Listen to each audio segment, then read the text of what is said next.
काम्या को खाने में मटन और चिकन बहुत पसंद थे, लेकिन उसकी शादी एक ऐसे घर में हो गई जहां चिकन मटन तो दूर, लहसुन प्याज भी नहीं बनता था। ऐसे में काम्या ने रोज रोज चिकन मटन खाने के लिए क्या किया, जानने के लिए देखते हैं रोज मटन चिकन। काम्या बिहार के एक छोटे से गांव जमुई की रहने वाली थी। वो पढ़ने लिखने में बहुत तेज थी। स्कूल की पढ़ाई के बाद उसके पिता कैलाश ने उसका एडमिशन दिल्ली यूनिवर्सिटी में करवा दिया था। अब काम्या दिल्ली में एक हॉस्टल में रहकर अपनी पढ़ाई कर रही थी। काम्या ने दिल्ली यूनिवर्सिटी से बीए और एमए की पढ़ाई की। गांव में इससे पहले कोई भी लड़की पढ़ाई करने दिल्ली नहीं आई थी। यही कारण था कि काम्या की शादी के लिए ढेरों रिश्ते आने लगे। पढ़ाई पूरी होने के बाद काम्या के माता पिता ने उसे वापस गांव बुला लिया। माँ पापा, आप लोगों ने मुझे गांव क्यों बुला लिया? मेरी वहाँ जॉब लगने वाली थी। देख काम्या, तेरी शादी के लिए बहुत अच्छा रिश्ता आया है। लड़के वाले जमुई के ही हैं, लेकिन वो लोग दिल्ली में रहते हैं। शादी के बाद तू वापस दिल्ली चली जाना और अपनी जॉब कर लेना। ठीक है माँ, तू कल तैयार रहना, कल लड़के वाले तुझे देखने आएंगे। ओके माँ, मैं जरा पार्लर होकर आती हूँ। ठीक है बेटी। काम्या बाजार चली जाती है और एक रेस्टोरेंट में पहुंचती है। कितनी अच्छी मटन की खुशबू आ रही है। यहाँ जी भर कर मटन खाऊंगी। काम्या रेस्टोरेंट के अंदर जाती है और वेटर को बुलाती है। Yes ma'am. आपकी दुकान की सबसे स्पेशल नॉनवेज क्या है? मैम, आप मटन हांडी ट्राई करो। इसे हम मिट्टी के बर्तन में बनाते हैं। मटन का टेस्ट भी और मिट्टी की सौंधी सौंधी खुशबू भी। ठीक है, आप 2 प्लेट मटन हांडी और 1 प्लेट चिकन सीख कबाब ले आइए। जी मैम। वेटर काम्या को उसका ऑर्डर सर्व कर देता है। काम्या सारा मटन और चिकन खा लेती है। अब जाके राहत मिली है। सुबह से हरी सब्जियां खा खा के मेरा पेट ही नहीं भर रहा था। दरअसल काम्या के घर में नॉनवेज तो दूर, लहसुन प्याज भी नहीं बनता था। लेकिन काम्या को दिल्ली के हॉस्टल में रहकर रोज रोज मटन चिकन खाने की लत लग गई थी। उसे एक दिन भी मटन और चिकन ना मिले तो उसकी हालत बिगड़ जाती थी। लेकिन काम्या को क्या पता था कि उसे ससुराल भी ऐसा ही मिलने वाला था। उस दिन जब काम्या घर लौटी, आ गई बेटी? हाँ माँ, बहुत थक गई हूँ, मैं सोने जा रही हूँ, खाना नहीं खाऊंगी। ऐसा कहकर काम्या सोने चली जाती है। दूसरे दिन उसे लड़के वाले देखने आते हैं। काम्या तैयार होकर उनके सामने जाती है। बहन जी, हमें लड़की पसंद है। अगर आपको हमारा लड़का पसंद हो तो हम बात आगे बढ़ाएं। हाँ हाँ, क्यों नहीं बहन जी, ये भी कोई पूछने वाली बात है। आपका लड़का हमें बहुत पसंद है।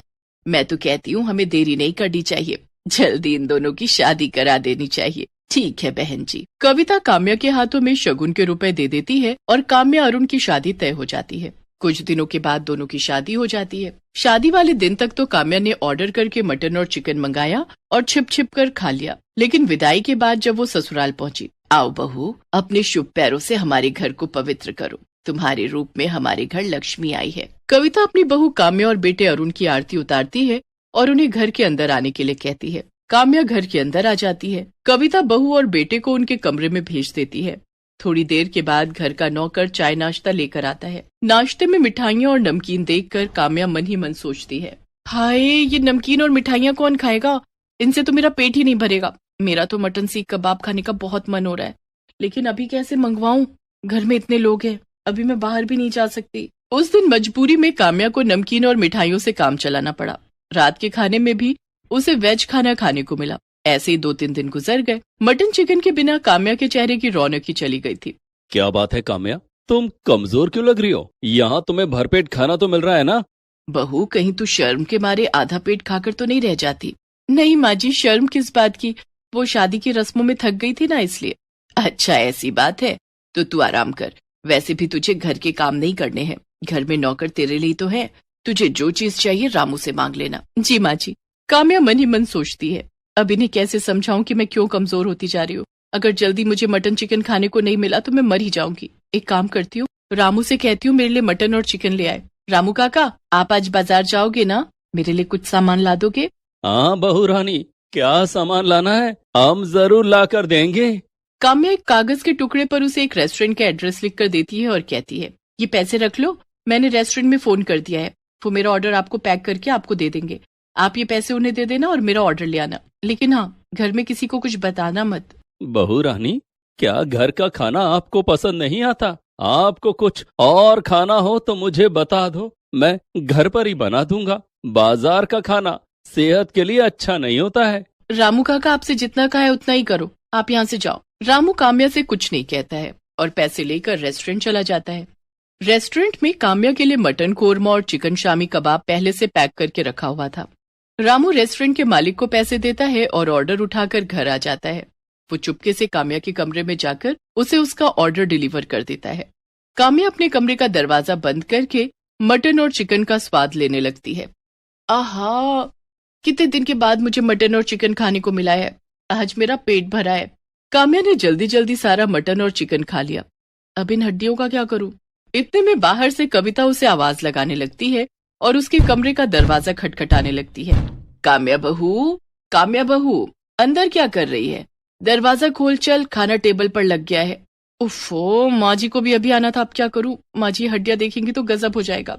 परेशान काम्या की नजर खिड़की की तरफ जाती है। वो सारी हड्डियां खिड़की से बाहर फेंक देती है और कमरे का दरवाजा खोलती है, लेकिन तभी खिड़की के पास कुत्ते इकट्ठे हो जाते हैं और हड्डियों के लिए आपस में लड़ने लगते हैं। अरे बहू, कितनी देर लगा दी, सब खाने पर तेरा इंतजार कर रहे हैं। और ये कमरे से कैसी बदबू आ रही है? ये बाहर कुत्ते शोर क्यों मचा रहे हैं? बदबू? कैसी बदबू माँ जी? खिड़की खुली है ना, अभी कचरे वाली गाड़ी आई थी कचरा उठाने, उसी की बदबू होगी। कुत्ते भी इसी कारण शोर मचा रहे होंगे। और माँ जी, मैं खाना नहीं खाऊंगी। खाना नहीं खाएगी? लेकिन क्यों? वो मुझे भूख नहीं है, पता नहीं क्या हो गया है मुझे। परेशान मत हो बहू, मम्मी पापा की याद आ रही है ना, चल उन्हें वीडियो कॉल कर ले। जी माँ जी। कविता वहां से चली जाती है।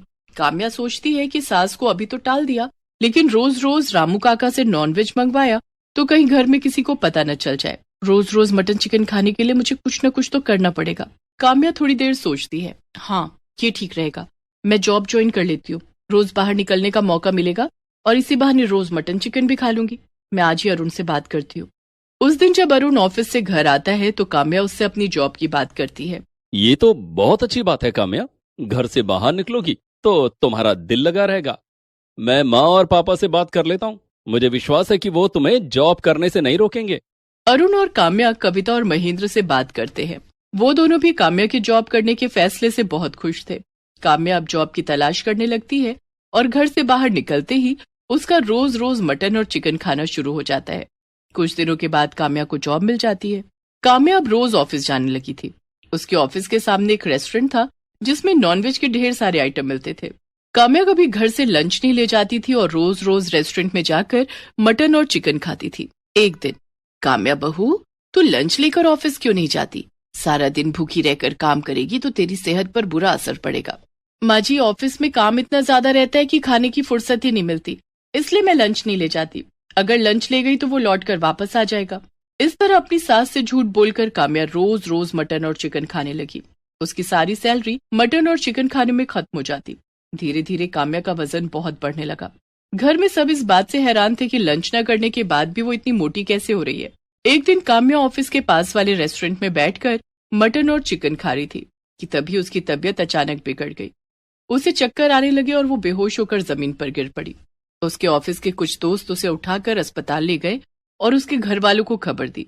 अरुण, कविता और महेंद्र भागे भागे अस्पताल आए। वहां डॉक्टर ने चेकअप किया और कविता से कहा, लगता है आपकी बहू रोज रोज मटन चिकन खाती है, तभी इनका कोलेस्ट्रॉल बहुत बढ़ गया और इनका बीपी भी बहुत हाई है। इन्हें बहुत ज्यादा सादा खाना खाना होगा, तभी इनकी सेहत सुधर सकती है। ये आप क्या कह रहे हैं डॉक्टर साहब? बेचारी मेरी बहू तो दिन में खाना भी नहीं खाती है, वो चिकन मटन कैसे खा सकती है? देखिए, ये रोज मटन चिकन खाती हैं, ये मैं नहीं कह रहा हूँ, इनकी रिपोर्ट कह रही है। माँ जी, मुझे माफ कर दीजिए, डॉक्टर सही कह रहे हैं। मैं रोज छिप छिप कर मटन चिकन खाती थी, लेकिन अब कभी उन्हें हाथ भी नहीं लगाऊंगी। काम्या की चोरी पकड़ी गई थी, लेकिन उसने अपने घर वालों से इसके लिए माफी मांगी और कभी मटन चिकन ना खाने की कसम खाई। Please subscribe this channel.